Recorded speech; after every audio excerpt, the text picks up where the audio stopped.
Atheist community claim करते हैं कि ये दुनिया एक बिग बैंग का नतीजा है। हम कहते हैं कि मुसलमान ये कहते हैं, ये लॉजिक देते हैं कि बिग बैंग कोई भी ऐसा धमाका नहीं होता जो इतनी परफेक्शन में, इतना ज़बरदस्त निज़ाम के अंदर दुनिया को, फिर इंसानों को, फिर ये हमारी आंखें का, ये सब कुछ इसी तरह इतनी खूबसूरती से नहीं बन सकता। ये धमाका जो है रब ने किया है। तो वो सवाल पूछते हैं कि अगर धमाका खुद से नहीं हो सकता तो फिर रब कैसे खुद से बन सकता है? बड़ी खूबसूरत। पहले तो मैं आपको एक बात बताऊं आसिफ साहब, कोई भी एथियस्ट इस दुनिया में, कोई भी शख्स एथियस्ट हो ही नहीं सकता। क्यों? लॉजिक डिस्कस करते हैं उसकी। एथियस्ट का क्या मतलब है आसिफ साहब? उनकी इतनी मेहनत आप जाया कर रहे हैं, 1 मिनट हमने कहा वो है ही नहीं। तो मैं लॉजिकल आर्गूमेंट रखता हूँ। जी सर। वो जवाब दे दे उसका। जी सर। लॉजिकल आर्गूमेंट ये है कि एथियस्ट का मानना है कि कोई खुदा नहीं। जी। इसका मतलब यह है कि उनके पास सारी नॉलेज मौजूद है। आप जब ये बात कहेंगे तो 100% प्रोबेबिलिटी से कहेंगे ना। एग्नोस्टिक इसे कहते हैं कि वो शक। अच्छा सर, इसमें भी वो मेरा ख्याल है दो टाइप है, मैं बताता हूँ। एक एथियस्ट है और एक एग्नोस्टिक है। एग्नोस्टिक है, मैं डिफरेंस बताता हूँ आपको। एथियस्ट वो कहता है कि कोई खुदा नहीं, जी, वो श्योर है। एग्नोस्टिक कहता है हो भी सकता है और नहीं भी हो सकता। मैं सिर्फ अभी एथियस्ट की बात कर रहा हूँ। कोई भी शख्स अपने आप को एथियस्ट नहीं, क्योंकि जब आप कहते हैं कि कोई खुदा नहीं है, इसका मतलब है आपके पास परफेक्ट नॉलेज है। यही होगा ना। आप तभी इनकार करेंगे जब आप, फॉर एग्जांपल, ये कमरा है और मैं यहाँ देख लूँ और मैं कहूँ, जैसे उन्होंने अभी कहा कोई टिशू नहीं है। उन्होंने सारा कमरा देख लिया तो उसके बाद कहा कि कोई टिशू, ठीक, परफेक्ट नॉलेज, तभी उन्होंने पूरा कमरा देख लिया। जी। अब मैं आपको एक बात बताऊँ, मैंने आपको थोड़ी देर पहले बताया, जी, ये जो सिंगुलैरिटी थी जिससे ये बिग बैंग हुआ, ये एक्सपेंशन हुई, ये कहाँ से आया? ये 10⁻⁻43 सेकंड से पहले कहाँ से आया? क्या साइंस के पास ये जवाब है कि ये कहाँ से आया? नहीं। साइंस का कोई भी साइंसदान, इस दुनिया का कोई भी इंसान ये जवाब नहीं दे सकता कि वो सिंगुलैरिटी कहाँ से आई। अगर आपको ये नहीं मालूम कि कहाँ से आई, फिर प्रोबेबिलिटी 100% नहीं होती आसिफ साहब, फिर प्रोबेबिलिटी हो जाती है 50%। हो भी सकता है और नहीं भी हो सकता। तो क्या कोई शख्स एथियस्ट हो सकता है? नहीं हो सकता। दूसरी बात सुने, इस कायनात का 95%, यानी इस कमरे का ले लें, इस कमरे का 95% डार्क मैटर और डार्क एनर्जी से बना है, जिसके बारे में हम कुछ नहीं जानते, जिसके बारे में हम कुछ नहीं जान सकते। यानी हम 5% जानते हैं, उस 5% का भी 0.01% या 0.1% और नहीं जानते उसके। तो क्या जब आपके पास 95% मालूमात या ना हो या 99% मालूमात ना हो, इनको मैंने कहा कि जरा देख के आओ टिश्यू है कि नहीं है, और इन्होंने कमरे का 1% एरिया देखा और 99% एरिया नहीं देखा, तो क्या ये बोल सकते हैं कि नहीं है? मुझे लॉजिकली आप बताएं, क्या 99% आपको पता ना हो, 1% आपको पता हो, तो क्या आप 100% प्रोबेबिलिटी से ये कह सकते हैं कि नहीं है? बनता ही नहीं है ना आपका। मैं कहता हूं इस दुनिया का कोई भी शख्स एथियस्ट नहीं हो सकता। एट मोस्ट एग्नोस्टिक हो सकता है। एथियस्ट तो हो ही नहीं सकता। आपके पास पता ही नहीं है आपको। आप सिंगुलैरिटी का काज बताएं, कहां से आई सिंगुलैरिटी? जब आपको नहीं पता तो फिर प्रोबेबिलिटी 100% नहीं है, फिर प्रोबेबिलिटी 50% है। आप मेरी बात को समझ पा रहे हैं? मैं समझ पा रहा हूँ सर। मेरे सवाल का तो जवाब सर उधर ही रहा ना कि अगर बिग बैंग खुद से नहीं हुआ, ये अल्लाह ने। अच्छा, वेरी गुड, उस पे आ रहा हूं मैं, बिल्कुल। मैं सिर्फ इस पॉइंट को, अब देखें, अगर बिग बैंग खुद से नहीं हुआ तो फिर अल्लाह ताला की ज़ात खुद से क्यों है? क्योंकि हम लोग, फिर जो दो चीज़ें मैंने आपको एक्सप्लेन की थी स्टार्ट में, एक आलम खल्क और एक आलम अम्र। हमने कहा कि आलम खल्क की कोई भी चीज़ डिपेंडेंट है, वो काज एंड इफेक्ट पे बेस करती है। सितारा बना तो उसका कोई रीज़न होगा, वो बना होगा, क्योंकि वो टाइम एंड स्पेस की चादर के नीचे है।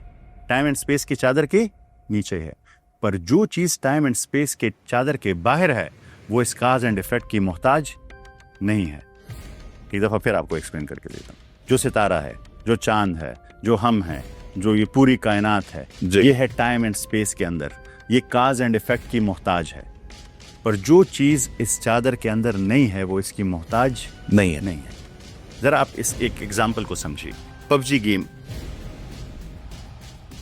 का एक प्लेयर के पास अगर कॉन्शियसनेस आ जाए, जो उसके अंदर कैरेक्टर है ना, उसके पास कॉन्शियसनेस आ जाए, और तो वो कहेगी कि ये पबजी गेम तो 2013 में बनी है, तो इस 2013 से पहले तो कुछ हो नहीं सकता फिर, क्योंकि सब कुछ नहीं था तो कैसे बन गया? फिर तो नहीं बन सकता, क्योंकि ये गेम तो इसलिए बनती है, मैं आगे जाता हूँ तो ये स्ट्रीट आती है, यहाँ पे फायर कर। बहुत अच्छी लॉजिक। तो ये पबजी वाला को लगेगा कि ये तो पॉसिबल ही नहीं है, पर जो इस पबजी से बाहर है, क्या उस पर ये अप्लाई होगा? नहीं, बिल्कुल नहीं हो। आप मेरी एग्जांपल को समझ रहे हैं? तो हम वो तो हो सकता है खुद एक पबजी में। तो हम जो पबजी गेम, हम जिस पबजी गेम को उस पर अप्लाई कर रहे हैं, हाँ, हम जिस पबजी गेम को उस पर अप्लाई कर रहे हैं, वो तो उसी पे अप्लाई होगा जो उस गेम के अंदर होगा। हम जिस मताउल गुरूर की कायनात पर अल्लाह ताला के रूल, अल्लाह ताला को फिट करना चाह रहे हैं, वो उस मताउल गुरूर के अंदर है ही नहीं, तो आप कैसे अप्लाई करें? वो तो वही सोचेगा जो पबजी के अंदर है, वो से लगेगा कि पबजी के बाहर क्या है। उसे क्या पता है कि पबजी गेम तो असल में एक धोखा है, एक मताउल गुरूर है, एक सिमुलेशन है, असल चीज तो बाहर है। इसी तरह हम जब वो बाहर निकलेगा तो उसे पता चलेगा ये भी हम जो है असल में शायद सिमुलेशन में है, मताउल गुरूर में है, असल कहीं बाहर है, कहीं बाहर है। मैं आपको एक बात बताऊं, इंसान का शायद ये सवाल पूछना बनता ही नहीं क्योंकि आप छोटा है, तो आप तो उससे बाहर निकले ही नहीं, तो आपको क्या पता क्या पूछ रहे हैं। देखिए, कोशिश तो कर रहे हैं सर। वॉइस कमांड डिवाइसेस जो हैं जी, आप कहें कि ओपन, और आपके सामने एक पूरी मूवी स्टार्ट हो जाती है जी, उस मूवी के कैरेक्टर को लगेगा कि मूवी तो अभी स्टार्ट हुई है, बस यही असली है, इससे बाहर तो कुछ नहीं। अगर उसको कॉन्शियसनेस मिल जाए, ये असल चीज कॉन्शियसनेस है, और कॉन्शियसनेस किससे स्टैम्प होती है? सोल से। अच्छा सर, इस सवाल का एक बुनियादी मकसद ये भी था कि अल्लाह कैसे खुद से बन सकता है? जब सब कुछ मोहताज है किसी के बनने का, तो अल्लाह करीम कैसे खुद बने? जो लॉजिक है ना कि किसी चीज से कोई चीज बनेगी, ये है इस 3D यूनिवर्स के कैद, हमारी डायमेंशन की हमारी डायमेंशन की बात है। इससे बाहर ऐसा नहीं है। इससे बाहर के फिजिकल लाज कैसे हैं कैसे नहीं, उसे हम समझ ही नहीं सकते। मैं आपको एक छोटी सी एग्जांपल देता हूँ। एक मेंढक एक दफ़ा कुएं में गिर जाता है। वो पहले बाहर रहता, तो सारी ऊपर आसमान देखता है, सारी जगह देखता है, इधर उधर बड़ा खुला एरिया देखता है। वो कुएं में गिर जाता है। तो जो कुएं में मेंढक रहते हैं, तो उनको बड़ा तजस्सुस होता है कि तुम कहाँ से आए हो। तो कहता है कि बहुत बड़ी दुनिया है बाहर, बहुत। तो वो कहते हैं कितनी बड़ी है? तो वो ऐसे एक दायरा से घूमता इतनी बड़ी है।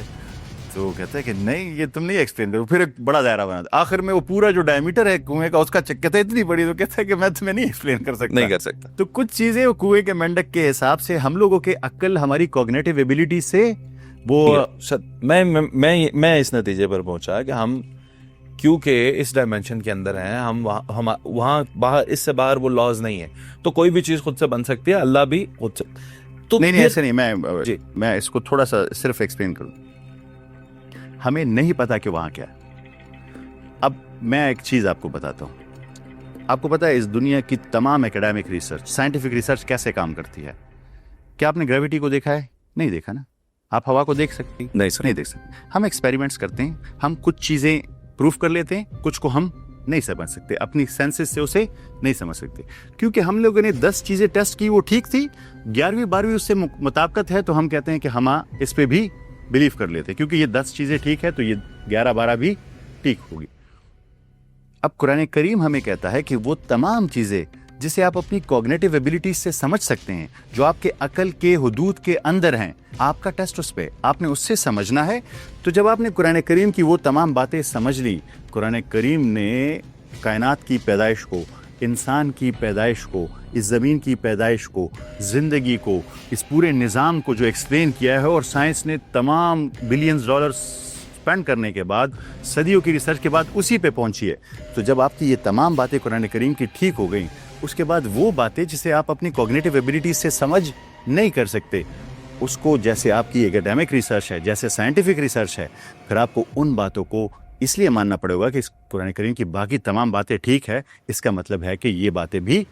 आप मेरी लॉजिक समझ? मैं समझ रहा हूँ सर। और ऐसे ही होता है हमेशा। तो सर, कुरान मजीद के जरिए या अपनी जाति, हर इंसान मुसलमान थोड़ी होता है, वो भी रिसर्च करके उधर ही पहुंच रहे हैं। हाँ, क्या हम कुरान पढ़ के? बिल्कुल ऐसे, बिल्कुल वो लाखों डॉलर खर्च करके, बिल्कुल ऐसे, और हम सिर्फ जो है वो कुरान मजीद पढ़ के, रिवील्ड नॉलेज हमारे पास पड़ा हुआ है, एक्वायर्ड नॉलेज वो इस्तेमाल वो कर रहे हैं, वो पहुंच रहे हैं।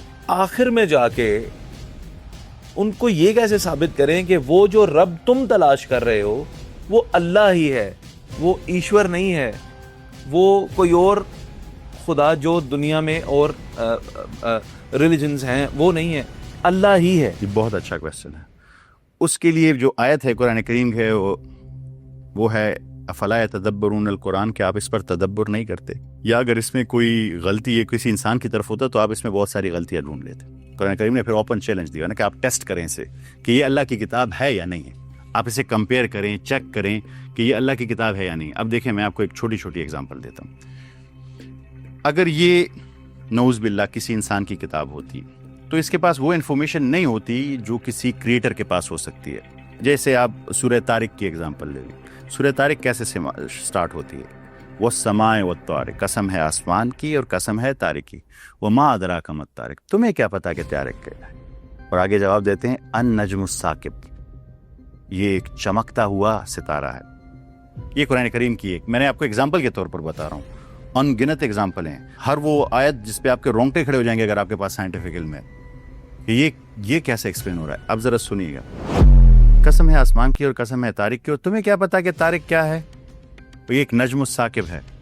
आपको पता है तारिक को अरबिक में किसे कहते हैं? खटखटाने को, नॉकिंग। कैसे होता है? टक टक टक टक टक टक टक टक टक टक टक टक, चला जाएगा, तारिक है। तारिक क्या है? नजम है। नजम किसे कहते हैं? सितारे को। और वो एक साकिब सितारा है।